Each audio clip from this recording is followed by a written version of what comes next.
Hey guys, क्या हाल है। Welcome back to new video. तो भाई जैसा कि आपको पता है कि हमारे चैनल पे जो है कंपनी स्विच की वीडियो सीरीज चल रही है। तो जैसा कि पिछली वीडियोस में हमने देखा कि आपको कैसे एक इफेक्टिव रेज्यूमे बनाना है, उसको कैसे आपको डिफरेंट मेथड से अप्लाई करना है, naukri.com, लिंक्डइन या फिर रेफरल, सारी चीज़ें हमने बताई है। उसके बाद कैसे आपको जो है 90 डेज़ का नोटिस पीरियड टैकल करना है, उसके बाद आपको कंपनी स्विच का सही टाइम क्या है, ये सारी चीज़ें हमने पिछली वीडियोज़ में देखी है। अगर आपने नहीं देखी है तो नीचे आपको डिस्क्रिप्शन में लिंक मिल जाएगा, आप चेकआउट कर लेना। आज की वीडियो हम देखने वाले हैं कि आपको जो है टेक्निकल इंटरव्यू कैसे टैकल करना है, टेक्निकल इंटरव्यू के लिए कहाँ से पढ़ाई करनी है, टेक्निकल इंटरव्यू के दौरान क्या क्या चीज़ें आपको करनी है, क्या क्या चीज़ें आपको नहीं करनी है, सारी चीज़ें हम देखने वाले हैं इस वीडियो में।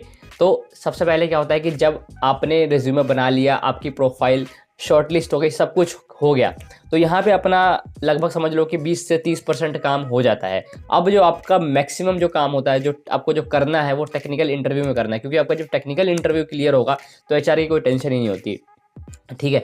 तो अब क्या होता है कि जैसे ही आपको इंटरव्यू का मेल आता है तो आपकी भाई दिल की धड़कनें तेज़ हो जाती है कि यार क्या होने वाला इंटरव्यू में, चाहे क्यों ना वो आपका 10वां इंटरव्यू हो या क्यों ना आपका वो पहला इंटरव्यू हो, हालात लगभग सेम रहते हैं।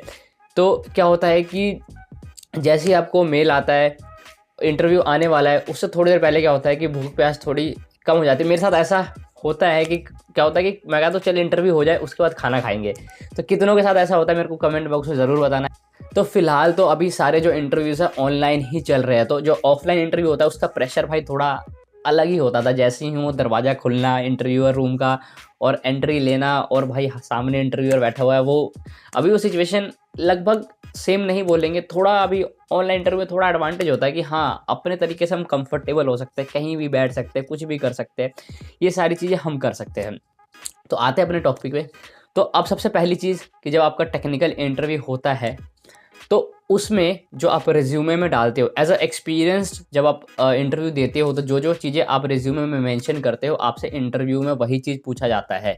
ठीक है। उसके अलावा आपसे चीज़ें किसी दूसरे डोमेन की, आपकी पढ़ाई लिखाई की चीज़ें, ये चीज़ें उसमें नहीं पूछी जाती जब आप एक्सपीरियंस इंटरव्यू देते हो। तो सबसे पहली चीज़ क्या करना है, जैसे मैंने आपको रिज्यूमे वाली चीज़ में बताया था कि रिज्यूमे में कोई चीज़ गलत मत लिखना। जो भी आप चीज़ें लिखते हो, या तो आपने वो चीज़ प्रोजेक्ट में काम किया हुआ है, या फिर अगर आप वो चीज़ आपको नहीं आती है, आप रिज्यूमे में लिख रहे हो, तो उसके बारे में आपको पढ़ाई लिखाई करना भी ज़रूरी होता है। क्योंकि ऑब्वियस सी बात है कि जब हम कोई प्रोजेक्ट में काम करते हैं, तो अब जब इंटरव्यू में जाते हैं तो प्रोजेक्ट में हमने काम किया इतना और इंटरव्यू में पूछा जाता है इतना, तो हमें लिखना पड़ता है। जो चीज़ें हमें 5% आती है वो भी हमें लिखनी पड़ती है कि ये चीज़ें हमें आती है। इंटरव्यूअर पूछता है तो हमें वो बताना भी पड़ता है। तो अब बात करता हूँ कि मैंने जो पढ़ाई करी थी टेक्निकल इंटरव्यू के लिए, आप भी कर सकते हो। कहाँ से करी थी? सबसे पहले देखो, सबसे बढ़िया सोर्स क्या है कि अपना गूगल है। गूगल से आप अपने डोमेन के बारे में सर्च कर सकते हो, ब्लॉग्स ढूंढ सकते हो, या फिर जो भी चीज़ें होती है, बहुत सारे जो आर्टिकल्स पब्लिश होते हैं कि इस टॉपिक पे ये चीज़ें, सारी चीज़ें आपको गूगल पे मिल जाएगी। तो आपको क्या है कि थोड़ी मेहनत करनी पड़ेगी, आराम से नहीं मिलेगा, आपके काम की चीज़ जो आराम से, बहुत आराम से नहीं मिलेगी, लेकिन आपको थोड़ी मेहनत करनी पड़ेगी। सेकेंड चीज़ क्या कर सकते हो आप, जो मैंने करी थी कि मैं यूट्यूब से पढ़ाई करता था। बहुत सारे टॉपिक्स है कि आप यूट्यूब पे लिख दो, बस आपको सही तरीका आना चाहिए सर्च करने का। आप सही तरीके से सर्च करोगे तो यूट्यूब पे भाई बहुत चीज़ अवेलेबल है, बहुत ही चीज़, ऐसी कोई चीज़ नहीं है जो यूट्यूब पे ना अवेलेबल हो। अगर आप देखो कि इंडियन टॉयलेट कैसे यूज़ करना है, आपको वो भी यूट्यूब पे मिल जाएगा। तो बहुत ही चीज़ें अवेलेबल यूट्यूब, आपको सही सर्च करना आपको आना चाहिए, सही तरीके से आपको सर्च करना आना चाहिए, तो आपको चीज़ें मिल जाएगी, वहाँ पे कोई इशू नहीं है। हाँ, तो मैंने यूट्यूब क्या किया था कि अपने टॉपिक वाइज़ मैं यूट्यूब पे लिखता गया, वहाँ पे बहुत सारी वीडियोज़ आई, 5 मिनट की, 7 मिनट की, जो भी है, मैं उन वीडियोज़ को देखा करता था कि कैसे जो है प्रैक्टिकल चीज़ें वो हुआ करती थी। उसके अलावा जो तीसरी चीज़ है, जो पढ़ाई करने का सबसे बढ़िया तरीका है कि आप किसी अपने एक सीनियर को पकड़ो।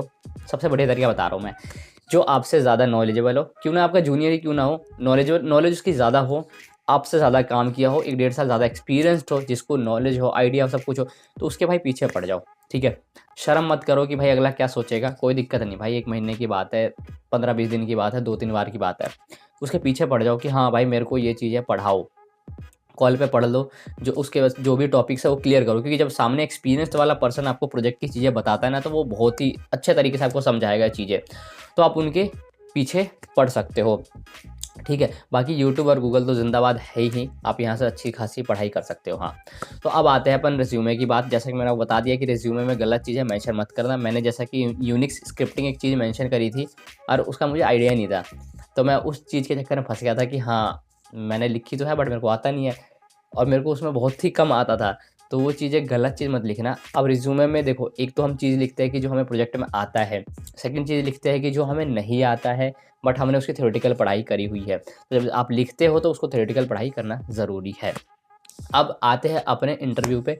इंटरव्यू आपका हो गया शुरू, इंटरव्यूअर सामने बैठा हुआ है, आप इधर बैठे हुए हो, गुड मॉर्निंग हो गया, जो भी अगर बोलना है तो बोल सकते हो। अब सबसे पहली चीज़ क्या होता है कि 99.9% इंटरव्यू में क्या होगा कि इंटरव्यूअर आपसे आपका इंट्रोडक्शन पूछेगा ही पूछेगा कि अपने बारे में बताओ या फिर अपनी कंपनी के बारे में बताओ। 99.9% इंटरव्यू में होने वाला है। जब आप एज अ एक्सपीरियंस्ड इंटरव्यू या एज अ फ्रेशर भी देते हो तो आपको क्या करना है कि सबसे पहले तो अपने बारे में थोड़ा उसको बताना है कि आप कहाँ से हो, नाम वगैरह अपना अगर बताना चाहते हो तो एजुकेशनल बैकग्राउंड बताओ, ज़्यादा पीछे मत चले जाओ, 9th 10th 1 इतना मत चले जाओ, थोड़ा सा बताओ क्योंकि अभी आप एक्सपीरियंस्ड हो, 2-3 साल से काम कर रहे हो।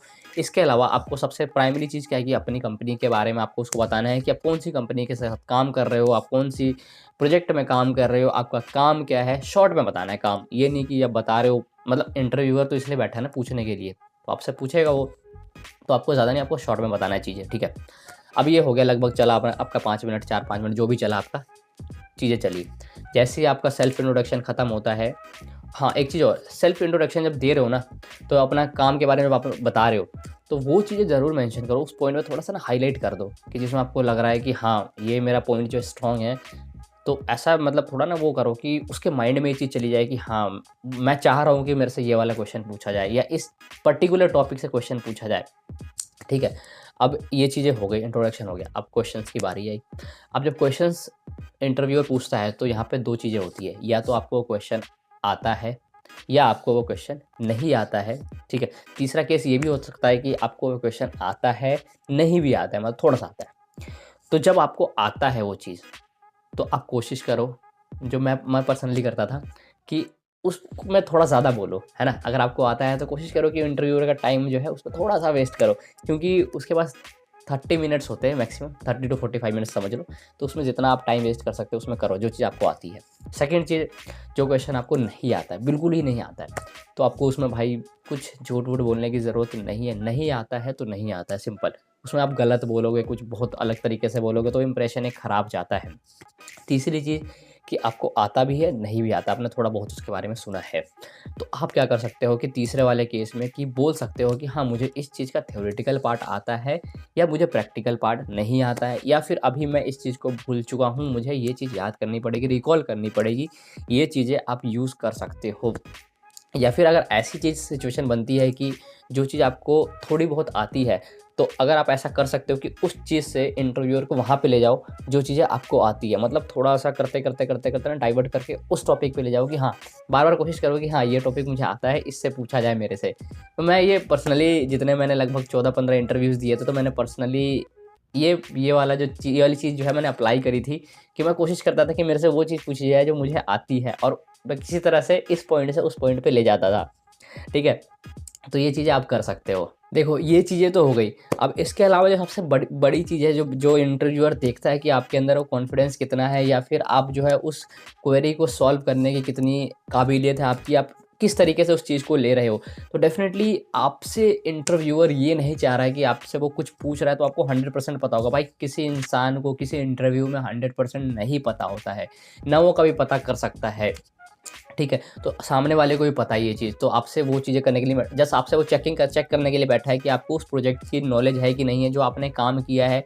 ऐसा तो नहीं कि आपने काम नहीं किया हो और आप बोल रहे हो, तो वो ये चीज़ें चेक करता है। ऐसा नहीं कि आपको बिल्कुल ही वो चीज़ एट द जो बोलते हैं ना पॉइंट, वो आपको आना चाहिए, ऐसा नहीं है।